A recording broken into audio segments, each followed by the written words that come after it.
Assalamualaikum warahmatullahi wabarakatuh. Di sini kami dari kelompok 8 akan mempresentasikan hasil kinerja kami. Nama saya Sandi Eko Rianto dengan NIM 044 dan teman saya Nama saya Stefano Purnawan dengan NIM 008 dari kelas 5B1 Informatika. Di sini kami akan menjelaskan tentang sistem informasi penjualan tas Tanggulangin berbasis web. Untuk DFD level 0 akan sebagai berikut. Admin akan melakukan pengecekan terhadap data stok dan harga tas. Pembeli akan melakukan pembelian tas dan pembayaran sesuai dengan harga tas dan struk pembelian yang akan diterima setelah pembayaran. Sistem akan menyimpan dan mengupdate data penjualan tas ke dalam database.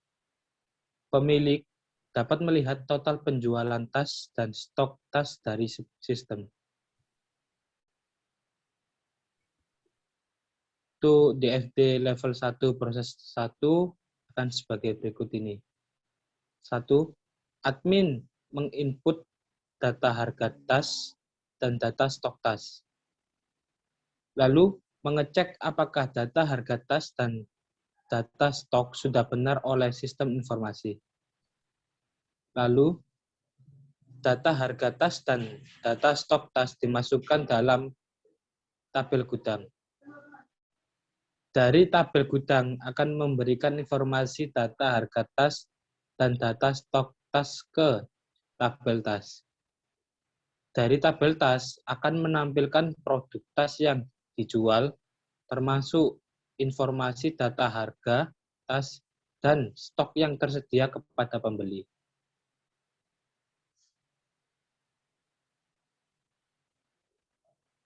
Untuk DFD level 1 proses 2 akan sebagai berikut ini.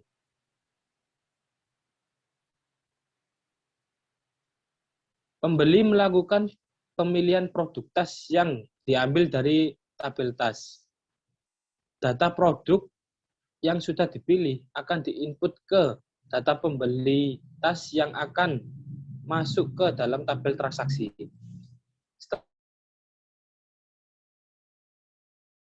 Akan diteruskan kepada admin. Lalu untuk pembeli akan menerima nota total pembelian tas atau struk pembelanjaan. Untuk DFD level 1 proses 3 sebagai berikut ini. Admin melakukan laporan dari data pembelian tas yang dari tabel transaksi. Lalu diteruskan ke pemilik dalam bentuk data laporan transaksi produk tas. Berikut ini adalah diagram konteks. Pembeli mengisi data diri dan melakukan pembayaran. Penjual menerima data pembeli dan membuat laporan penjualan serta bukti pembayaran. Pemilik toko akan menerima laporan dari penjualan. Untuk selanjutnya saya akan menjelaskan IRD dan interface dan juga struktur datanya. IRD digambarkan sebagai berikut. Dari entitasnya pada RD di atas sebagai berikut. Pembeli dengan entitas induk, tas dengan entitas induk, penjual dengan entitas induk, dan dilanjutkan dengan transaksi dan gudang dengan entitas sama-sama asosiatif. Atribut yang pada IRD di atas adalah sebagai berikut.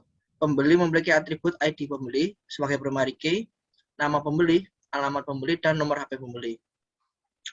Pada tabel tas terdapat tabel kode tas sebagai primary key, nama tas, harga tas, merek tas, dan stok tas sebagai foreign key yang menyambung pada tabel transaksi dan gudang. Untuk tabel penjual terdapat ID penjual sebagai primary key dan nama penjual. Transaksi, pada tabel transaksi terdapat ID transaksi sebagai primary key, kode tas, foreign key, dan tanggal transaksi. Pada gudang terdapat ID gudang, primary key sebagai primary key, kode tas sebagai foreign key, dan stok tas sebagai foreign key. Hubungan dan kardinalitas pada IRD di atas sebagai berikut. pada tabel pembeli dan tas sebagai many to many. Karena pada sistem seorang pembeli dapat membeli banyak jenis tas, satu jenis tas dapat dibeli oleh banyak pembeli. Maka hasil dari many to many menghasilkan satu entitas asosiatif, yaitu entitas transaksi. Penjual dengan barang memiliki hubungan many to many. Karena pada sistem penjual dapat menjual banyak jenis tas, satu jenis tas dapat dijual oleh banyak penjual. Hasil dari many to many menghasilkan satu entitas asosiatif, yaitu entitas transaksi, yaitu hubungan tabel gudang dan stok, yaitu many to many. Karena pada sistem, gudang memiliki stok tas dari gudang yang akan dimasukkan dalam data penjualan. Dan sedangkan data penjualan terdapat stok yang didapat dari data gudang. Berikut adalah struktur tabel dan kamus data yang memiliki relasi sebagai berikut. Pada transaksi tas, dia memiliki ID produk yang memiliki relasi pada produk tas, yaitu ID produk. Dan pada ID penjual memiliki relasi dengan tabel penjual tas. Lalu pada ID pembeli memiliki relasi pada pembeli tas, yaitu ID pembeli. Dan memiliki relasi lain di luar transaksi, yaitu pada produk tas memiliki tabel relasi kode tas yang memiliki sama relasi dengan kode tas yang pada tabel gudang tas. Berikut adalah kamus datanya. Gudang tas memiliki ID gudang, kode tas, dan stok tas dengan tipe INT untuk ID gudang 11 dan kode tas dan stok tas 20. ID gudang ini memiliki ekstra auto increment. Pada tabel pembeli tas memiliki ID pembeli dengan integer 11, auto increment, nama pembeli dengan tipe teks, alamat pembeli dengan tipe teks, nomor HP pembeli dengan tipe variabel karakter 50, pada tabel password dengan tipe variabel karakter 20.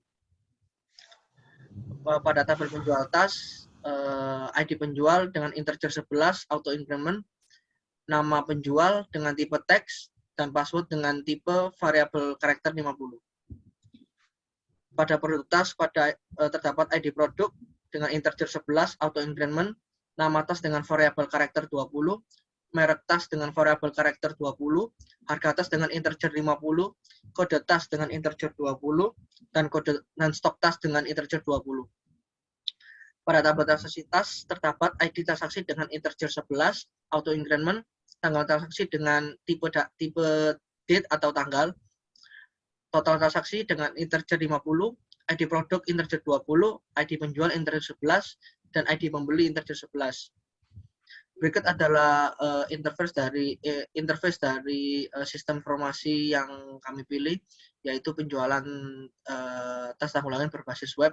Oleh karena itu kami mendesain interface sebagai berikut. Yang pertama, pada halaman depan memiliki dashboard. Dashboard ini tetap kita gunakan untuk satu kelas, sehingga yang berubah hanya di main pick-nya aja. Di dashboard terdapat nama produknya, tas tunggulangin, terus ada home, support, akun saya, pusat toko, kontak, dan terdapat menu keranjang. Halaman depan ini kita tampilkan produk-produk utama yang ada di tas tanggulangin. Jadi otomatis produk yang kita tampil pasti adalah tas.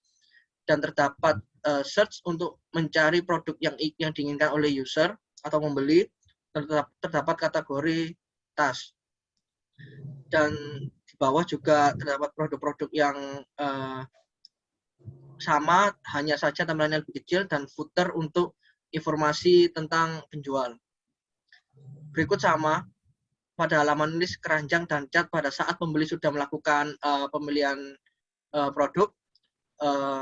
Dan kita lihat di sini memang kita buat footer dan headernya satu kelas sehingga sama, dan di bawah tetap produk, dan search dan kategori tetap kita tetapkan. Hanya saja pada saat kita klik keranjang yang berubah hanya main pick-nya aja, itu menjadi list keranjang yang akan tampilannya itu berisi tentang barang-barang yang sudah dimasukkan dalam keranjang dari pembeli. Setelah dari list keranjang, langsung setelah melakukan pembelian, konfirmasi produk yang dimasukkan dalam keranjang, langsung melakukan konfirmasi pembayaran atau check out. Di sini check out kita digambarkan sebuah pembayaran dari jenis pembayaran dan lain-lainnya. Setelah itu kita beralih ke pada saat user admin. Terdapat halaman gudang. Halaman gudang ini pastinya hanya bisa diakses oleh admin saja, karena yang berhak untuk mengupdate dan mengurangi atau menambah dari stok gudang menuju ke dashboard tampilan utama toko hanya admin. Dan di sini terdapat stok gudang. Stok gudang ini akan tampilannya isinya beberapa barang yang masih tampil di gudang tapi belum tampil di toko. Sehingga stok gudang ini hanya admin saja yang bisa melihat dan mengakses tanpa bisa diketahui oleh pembeli jika barang di dalam stok gudang ini belum tampil dalam dashboard utama atau halaman utama dari produk. Ya, mungkin itu sekian presentasi dari kami. Jika ada kesalahan atau kurang, kami mohon maaf. Kami akhiri. Assalamualaikum warahmatullahi wabarakatuh.